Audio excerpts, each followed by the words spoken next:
अस्सलाम वालेकुम स्टूडेंट्स। कल आपका जामिया का 11th एंट्रेंस साइंस का एग्ज़ाम है।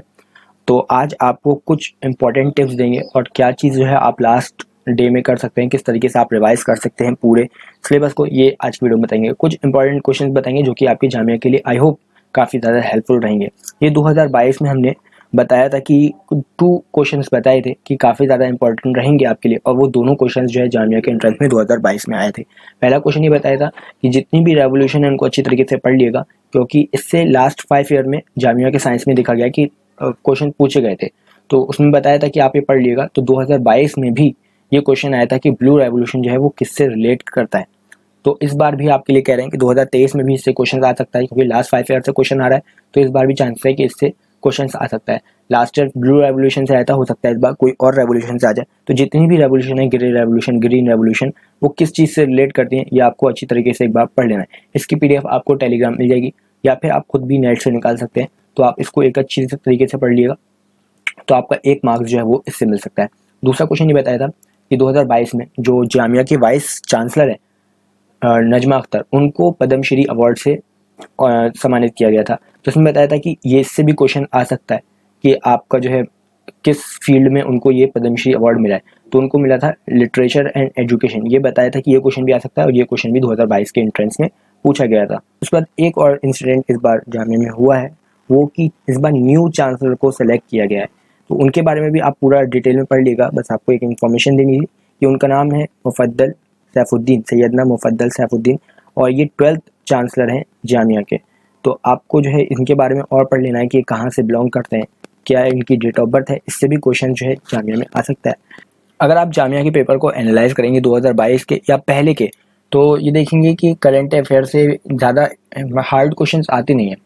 2022 में भी जो लड़ाई चल रही थी यूक्रेन में, उसी का पूछा था कि यूक्रेन के प्रेसिडेंट कौन है। तो ये भी इजी क्वेश्चन था, काफ़ी लोगों को नॉलेज थी इसके बारे में।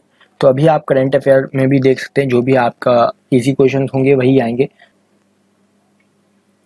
अवार्ड से पढ़ लीजिएगा कि 2022 में पद्मश्री अवार्ड किसको मिला, 2023 में, या भारत रत्न अवार्ड जो है 2022 में 23 में। ये सब जो है अवार्ड्स के बारे में थोड़ा एक बार देख लीजिएगा अगर आपका टाइम हो तो।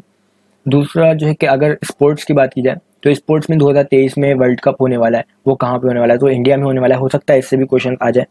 या फिर फुटबॉल का भी जो हुआ था वो किसने जीता है, किस कंट्री ने। तो ये सब जो है आप जनरल नॉलेज में या फिर करंट अफेयर में कवर कर सकते हैं। इससे भी क्वेश्चन आने के चांसेस हैं। जैसे साइंस में जो है आप जितने भी चैप्टर हैं उसके एक बार फॉर्मूलाज को अच्छी तरीके से पढ़ लिएगा। जामिया के लास्ट ईयर में 2022 में देखेंगे तो फॉर्मूलाज भी पूछ लेता है कि इसका फॉर्मूला क्या होता है। तो इन सब के बारे में भी आप थोड़ी सी नॉलेज रखिएगा। हर चैप्टर के फॉर्मूला जो इंपॉर्टेंट फॉर्मूलाज हैं, फिजिक्स के, केमिस्ट्री के, तो वो जैसे कि प्लास्टर ऑफ पेरिस का लास्ट ईयर पूछा था केमिकल फॉर्मूला क्या होता है। तो इससे भी क्वेश्चन आ सकते हैं। तो आप अच्छी तरीके से इनको भी पढ़ लिएगा, और ज़्यादा स्ट्रेस जो है आपको लेने की ज़रूरत नहीं है, क्योंकि जामिया का पेपर इजी आता है तो आपको इजीली हो जाएगा। अगर आपने थोड़ी बहुत भी प्रिपरेशन किया तो आप अच्छा पेपर करके आएंगे।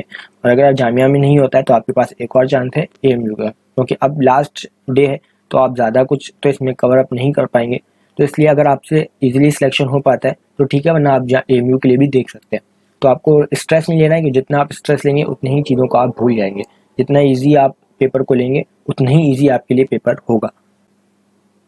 कुछ इंस्ट्रक्शंस हैं आपके लिए कि आप अपने सेंटर पे कम से कम 1 घंटा पहले पहुंच जाइएगा, क्योंकि दिल्ली में काफ़ी ज़्यादा रश रहता है। और अगर 11th एंट्रेंस, क्योंकि कितना बड़ा एंट्रेंस रहता है, सबका सेंटर जो है वो दिल्ली में पड़ता है। तो आप ये पहले से मान के चलिए कि कल जो है ट्रैफिक मिल सकता है। तो ऐसे में आप पहले से ही सेंटर पे पहुँचने की कोशिश करिएगा। कम से कम 1 घंटा पहले पहुँच जाइएगा। वहाँ पे आप रिलैक्स हो जाएंगे। थोड़ा बहुत अगर आपको कुछ रिवाइज़ करना हो तो आप रिवाइज़ भी कर सकते हैं। दूसरा, कैलकुलेटर अलाउड नहीं है एंट्रेंस में, तो आप कैलकुलेटर ना ले जाएं तो ज़्यादा बेहतर है। मास्क कंपलसरी नहीं है, आप मास्क चाहें तो लगा सकते हैं।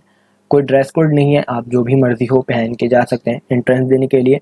OMR फिलिंग में आप जो है सबसे पहले एक बात ध्यान रखिएगा कि इसमें नेगेटिव मार्किंग नहीं होती जामिया के एंट्रेंस में। बहुत से स्टूडेंट्स को पता नहीं होता है, क्योंकि AMU में नेगेटिव मार्किंग है और जामिया में नेगेटिव मार्किंग नहीं है। यानी आप कोई भी अगर गलत क्वेश्चन करके आते हैं तो आपका मार्क्स नहीं कटेंगे। तो ऐसे में आप पूरे 100 क्वेश्चंस को अटैम्प्ट करिएगा। जो क्वेश्चन नहीं भी आता है उसको भी अटैम्प्ट करिएगा। सबसे पहले वो क्वेश्चंस कर लिएगा जो आपको आते हैं, उसके बाद फिर उन पे आप देख सकते हैं जो आपको क्वेश्चन नहीं आते थे, जो भी आपको सबसे क्लोज आंसर लगे उस पर आप टिक राइट कर सकते हैं। और बहुत से स्टूडेंट जो है वो पहली बार एंट्रेंस दे रहे होते हैं, उनको पता भी नहीं होता है। तो ऐसे में आपको जो OMR है ना वो पेन से फिल करना है, पेंसिल्स का यूज़ नहीं करना है। पेन का यूज़ करिएगा तभी वो आपकी OMR वैलिड होगी। तो इस वजह से हमेशा पेन का यूज़ करिएगा। और अपने साथ कोई भी गवर्नमेंट ID जो है वो आप ज़रूर ले जाइएगा, क्योंकि जामिया में तो खास करके मांगते हैं। तो आपका आधार कार्ड हो सकता है तो वो भी चल जाएगा, या फिर कोई और आपके पास ID है जो कि गवर्नमेंट है तो आप उसको भी ले जा सकते हैं। दूसरा, एंट्रेंस की वजह से नमाज को तो बिल्कुल मत छोड़िएगा। जिस भी कंडीशन में हो आप उस कंडीशन में नमाज़ पढ़ सकते हैं। तो इसलिए अगर आप एंट्रेंस हॉल में तो वहाँ पे भी नमाज़ को पढ़ सकते हैं। And last thing, best of luck all the students, जितने भी स्टूडेंट्स एंट्रेंस दे रहे हैं